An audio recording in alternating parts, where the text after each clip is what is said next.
ಸರ್ಕಾರ ನಡೆಸೋರಿಗೆ ನಿಮಗೆ minimum common sense ಇಲ್ವಾ? ಅಥವಾ ಪೊಲೀಸ್ ಇಲಾಖೆಯ ಮಾತಿಗೆ ಸ್ವಲ್ಪನಾದ್ರೂ ಬೆಲೆ ಕೊಡಬೇಕು ಅಂತ ಗೊತ್ತಿಲ್ವಾ? ಆಯಿತು, ಈ ಜಮೀರಣ್ಣನ ಕರ್ಕೊಂಡು ಜಮೀರಣ್ಣನ ಮಗ ಏನೋ ಫೋಟೋ ತೆಗೆಸ್ಕೊಳಕ್ಕೆ ಅಲ್ಲಿ ಬರೋದು, ರಿಜ್ವಾನ್ ಅರ್ಷದ್ ಮಗ ಫೋಟೋ ತೆಗೆಸ್ಕೊಳಕ್ಕೆ ಬರೋದು. ಜಮೀರಣ್ಣ ನಿಮ್ಮ ಮಗನಿಗೆ ಸಿನಿಮಾ ಮಾಡಿ ಸ್ಟಾರ್ ಮಾಡೋಕ್ಕೆ ಹೋದ್ರಿ, ಆಗಲಿಲ್ಲ. ಈಗ ಸ್ಟಾರು ವಿರಾಟ್ ಕೊಹ್ಲಿ ಜೊತೆ ಫೋಟೋ ತೆಗೆಸ್ಬಿಟ್ಟು ಸ್ಟಾರ್ ಮಾಡೋಕ್ಕೆ ಕೊಟ್ಟಿದ್ದೀರಾ? ನಿಮ್ಮ ಚೀಫ್ ಸೆಕ್ರೆಟರಿ ಮಗಳನ್ನ ಕರ್ಕೊಬರ್ಬೇಕಿತ್ತ?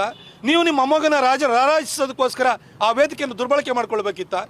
ವಿರಾಟ್ ಕೊಹ್ಲಿ ಇರಿಟೇಟ್ ಆಗಿ ಎದ್ದೋಗಿದ್ದು ನಿಮಗೆ ಕಾಣಿಸ್ಲಿಲ್ಲ? ನಿಮಗೆ ಯಾಕಾಗಿ ಎರಡೆರಡು ಕಡೆ ನಿಮಗೆ ಭದ್ರತೆ ಕೊಡೋಕ್ಕಾಗಲ್ಲ, ವ್ಯವಸ್ಥೆ ಸರಿ ಮಾಡೋಕ್ಕಾಗಲ್ಲ ಅಂದರೆ ಎರಡೆರಡು ಕಡೆ ಸಂಭ್ರಮಾಚರಣೆ ಹಾಕಬೇಕಿತ್ತು, ಸನ್ಮಾನ ಹಾಕಬೇಕಿತ್ತು. ಯಾಕಂದ್ರೆ ಕಂಡೋರ್ ಮಕ್ಕಳು ಸತ್ತಿದ್ದಲ್ಲ, ನಿಮ್ಮ ಮಕ್ಕಳಿಗೆ ಆಟೋಗ್ರಾಫ್ ಫೋಟೋಗ್ರಾಫ್ ಸಿಕ್ತು, ಕಂಡೋರ್ ಮಕ್ಕಳಿಗೆ ಸಾವು ಸಿಕ್ತು.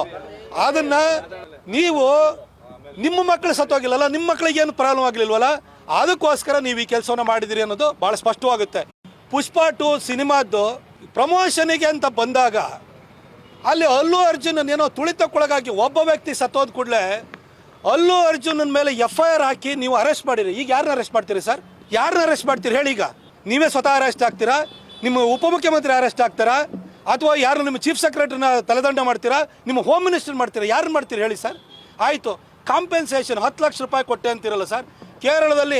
ಕೇರಳದ ವ್ಯಕ್ತಿ ಆನೆ ತುಳಿತಕ್ಕೊಳಗಾದವನಿಗೆ 15 ಲಕ್ಷ ಕೊಡ್ತೀರಿ. 7-8ನೇ ಕ್ಲಾಸ್ ಮಕ್ಕಳು ಸತ್ತೋಗಿದ್ದಾರೆ ಸರ್. ಸಾಫ್ಟ್ವೇರ್ ಇಂಜಿನಿಯರ್ ಸತ್ತೋಗಿದ್ದಾನೆ, ಅವ್ರ ಜೀವಕ್ಕೆ 10 ಲಕ್ಷ ರೂಪಾಯಿ ಬೆಲೆನಾ?